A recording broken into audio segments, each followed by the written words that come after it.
Manhattan gala was thick with the scent of old money and new panic. I stood near the champagne flutes, wearing a dress that cost less than the waiter's cufflinks, and watched my father, Todd, take the podium. His hand gripped the ornate auction gavel, a heavy, symbolic thing. He cleared his throat. Ladies and gentlemen, before the final lot, an announcement, a difficult but necessary course correction for the family's financial image. Todd's eyes found mine, cold and deliberate. As of tonight, my youngest daughter, Kinsley, will no longer have access to the family trust. Her digital art venture is, frankly, an irresponsible squandering. We have a serious $210 million hole to fill. And we are not running a charity. He handed the gavel to my brother, Tristan, then walked off without a glance back. My mother, Shannon, gave me a plastic smile of pity. I took a slow sip of water. $210 million. I felt the heat rise in my chest. But it wasn't shame. It was the white-hot irony of it all. They were humiliating me for my supposed poverty in a building they thought was theirs. Have you ever felt like the least valued person in a room you helped pay for? Let me know your story down below. I paused just inside the gallery's brass and marble entrance. The cold air of the Manhattan street felt cleaner than the air inside the Sterling Heritage auction house. I didn't rush to grab my coat from the attendant.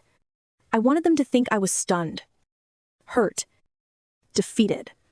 But I wasn't the struggling digital artist living in a cheap Brooklyn co-working space that they imagined. I walked past my father, Todd, who was deep in conversation with a bank representative. His face was tight, his voice lowered with forced confidence. He had no idea that Kinsley, was currently sitting on a net worth of over $1.7 billion. My digital art, my front operation, had funded my real business venture capital and strategic real estate acquisitions.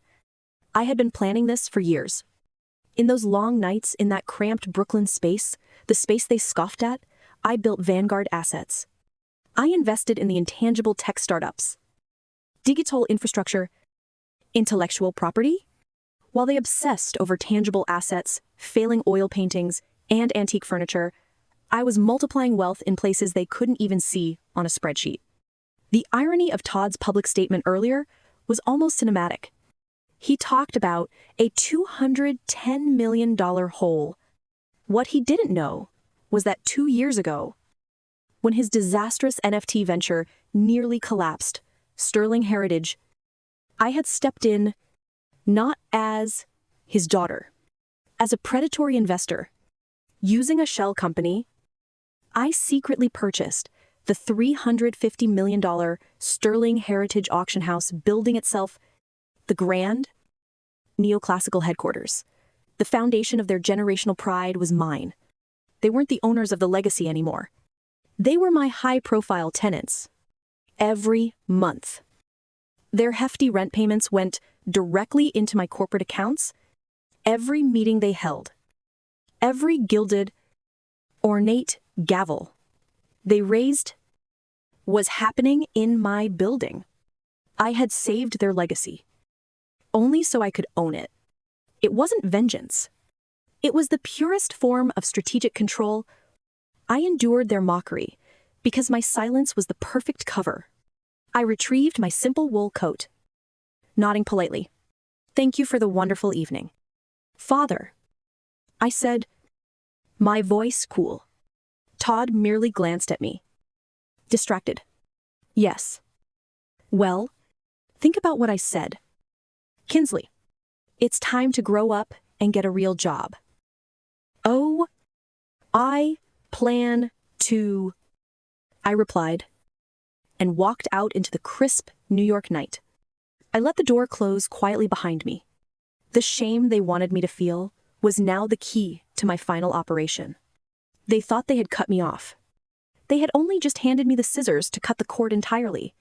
I drove the modest, 5-year-old Civic back to Brooklyn. Not to my cramped apartment, but to the co-working warehouse I kept as my digital artist front. The car was just another layer of the camouflage. When I stepped inside, the chill of the evening dissipated immediately. I walked past the shared desks and empty whiteboards to my private office, a minimalist space overlooking the East River. I didn't grab a glass of wine or sit down to process my feelings. I sat down to process my balance sheet. Anger wasn't loud this time. It was clinical. My family thought they had delivered tough love. What they had done was simply remove the last psychological barrier I had against them. They had just given me permission to perform the clean, surgical cut I had been planning for years. I called my chief financial officer in Singapore. It was 4 a.m. His time? Vanguard Assets. Phase 0. I said, my voice, quiet but firm. Phase 0 wasn't a punishment. It was a retraction. It was the undoing of every secret financial safety net I had woven around the Sterling family for 3 years. I needed to sever every thread. First, the credit lines. My father, Todd, had a corporate card he used for everything. Gala expenses, Club Du. His ridiculous Italian suits. He thought the Sterling Heritage account backed it. In reality, a hidden credit line from one of my shell companies had been automatically guaranteeing his over-limit charges for years. If I canceled my guarantee, the bank would see the true, non-existent balance. Click. Guarantee revoked. Next, my brother, Tristan. He was a fraud, pretending his sales division was thriving. His entire operation relied on 3 major contracts I had anonymously arranged and subsidized through my network. If those guarantees vanished, his revenue streams would instantly dry up, and his accounts would freeze due to non-performance clauses. Click. Corporate backing withdrawn. Finally, my mother, Shannon. She loved her charity work, but mostly she loved the title, the social status, the press coverage, the generous donations that made her look philanthropic. They flowed from an anonymous trust I created, which she took credit for distributing. Click. Trust fund made inaccessible to her authorized signers. I didn't steal their money. I didn't touch the funds they genuinely earned. I simply stopped funding the illusion they were living inside of. I walked away from my laptop, feeling a deep, profound sense of release. I wasn't weeping over the rejection. I was calculating the timing of the collapse. This wasn't revenge. It was accounting. And by Monday morning, I was going to collect the final balance. Monday morning arrived with the predictable chaos. I sat in my quiet co-working space, staring at my encrypted console, watching the drama unfold across my phone screen. It was all a flurry of pings and notifications, a symphony of collapse. The first call was from my mother, Shannon, at 8:30 a.m. Kinsley. Darling, there's been an absolute catastrophe. My corporate card was declined. Declined at the florist for the gala centerpiece. They're saying the account is closed by the primary holder. But Todd opened that account. Not me. I kept my voice calm. Mom, that's bizarre. You should call the bank immediately. It sounds like some kind of identity theft. Have you checked your anonymous charity contributions? Just to be safe. Click. She hung up in a frantic panic. Good. Let the search for the phantom thief begin. The second wave hit 30 minutes later, this time from my brother, Tristan. His voice was tight, stripped of its usual slick confidence. Kinsley, thank God. Something is wrong with the sales division accounts. All 3 corporate cards declined this morning. I'm trying to close the Alcott deal, the major one, and my bank is saying my corporate guarantee is invalid. The accounts don't exist. I'm ruined. Tristan, that sounds serious. I replied, sounding genuinely concerned. Have you called Dad? He always has a solution. I tried. He's dealing with his own problems. Apparently, the entire Sterling Heritage operating capital line is frozen. The bank is demanding immediate collateral, or they're calling the notes due. It's like someone with serious resources has targeted the entire family infrastructure. I let that hang in the air for a moment. Someone with serious resources. He had no idea how close he was. By noon, the family WhatsApp group was a chaotic bonfire. Todd Bank says, our operational accounts are compromised. Working with fraud department. Do not use any business credit. Tristan, same here. Alcott deal dead. I might lose the division. What the hell is going on? Shannon, my entire spring gala is collapsing. They canceled the caterers. Why is no one fixing this? I waited until the messages spiraled into full-blown existential fear before typing a single, carefully chosen reply. Kinsley, ugh. I'm having technical issues getting payments from my digital art clients. 2. Must be a system-wide bank update. Should be resolved soon. The truth, of course, was far colder. None of them had lost money that was theirs. They had only lost access to the money that had always been mine. They were not victims of an attack. They were victims of their own fabricated reality, which I had just retracted. Their moral failings were coming home to roost, delivered through a wire transfer. My revenge wasn't loud. It was financial, surgical, and devastatingly quiet. And it had just begun. The emergency family meeting was held, fittingly, in the Sterling Heritage boardroom. It was one floor above the main auction hall, a room of polished mahogany and glass, designed to project permanence and untouchable wealth. It was also, I noted internally, 100% my property. I walked in to find 3 people who looked like they hadn't slept in 36 hours. Todd's face was gray beneath his usual tan. Shannon's designer scarf looked tired. Tristan, my older brother, was pacing furiously. His tie loosened. They were no longer the confident figures from the gala. They were exposed nerves and visible stress. Thank God you're here. Kinsley. Todd said, his voice strained, completely abandoning his earlier patronizing tone. We're dealing with a coordinated financial attack. The bank is being completely unreasonable, demanding collateral on a facility they approved last month. Is it? I asked, settling into a leather chair. I deliberately took the one at the corner, maximizing my view of everyone. I was not there to participate in their panic, but to analyze it. Or is it simply that the invisible backing that stabilized your operation has disappeared, revealing the true, underlying fragility? Tristan stopped pacing. What is that supposed to mean? Kinsley, are you actually here to help? Or to spout your digital art philosophy? We need a bridge loan. Do you have any contacts in that little tech world of yours who might have the cash? Something short-term? High yield? I steepled my fingers on the table.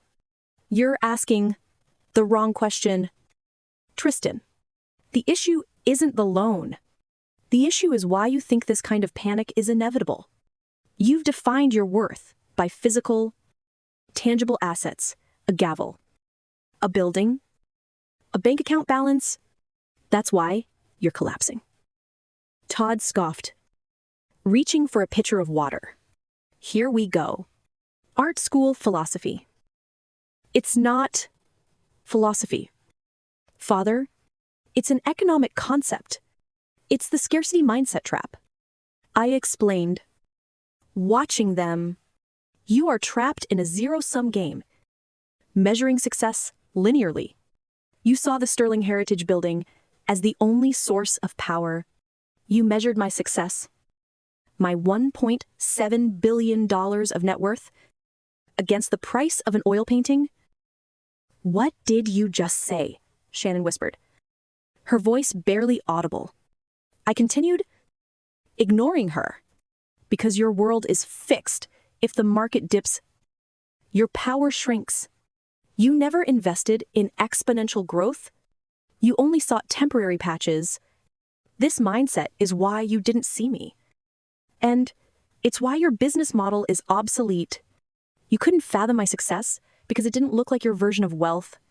You were blind to the digital goldmine because you were too busy polishing physical brass. Tristan ran a hand through his hair, his face pale. Kinsley, that's just intellectual posturing. We're about to lose our entire generational legacy. We need a real financier, not a TED Talk analyst. Exactly, I said, leaning forward. You've perfectly demonstrated the problem. You need to stop looking for a patch. You need an equal partner who can fundamentally redesign your infrastructure, not a simple cash injection. Todd slammed his hand on the table. I don't need a lecture. Kinsley, I need the accounts, unfrozen. I need an adult to fix this. I pulled a manila folder from my briefcase and slid it across the mahogany table, my table. You need an adult. Fine. Let's talk to the one who owns this crisis. I opened my wealth app and tilted the screen. Yuan. 784 billion. The room went still. Todd blinked, disbelieving. A glitch. No glitch, I said, showing him the deed. When Sterling Heritage was collapsing, you begged for financing. The bank was ready to foreclose until someone guaranteed the loan. That someone was me. His hands trembled. The board said it was an anonymous investor. Anonymous. Yes, but not foreign. I bought your debt, your building, your illusion. For 2 years. You've been my tenants. Silence. I set down my grandfather's wooden gavel beside Todd's polished one. You cut me off to teach me responsibility, but I've been keeping you afloat. That hole in your balance sheet, I filled it. Shannon's voice broke. Why hide it? Why let us treat you that way? Because I needed to know who you were when I had nothing. Now, I know you value image over integrity. Todd's shoulders sagged. We failed your experiment. It wasn't a test. I said, it was proof. You love success more than truth. Then, softer, I offered them a choice. Option 1, I restore your accounts and you keep living the lie. Option 2, we start over honestly. I become your equal partner and mentor. You treat me as the financial adult who actually runs this. They agreed. I stood, gathering the gavel indeed. Tomorrow, 9 a.m. At my office, the top 3 floors of Vanguard Tower, with my name on the lease. As I left them family, tenants, of clients, I realized this wasn't revenge. It was freedom. To everyone who's ever been dismissed, rejection is your gift. Stop seeking permission. Build your own tower. And let your success speak louder than their judgment.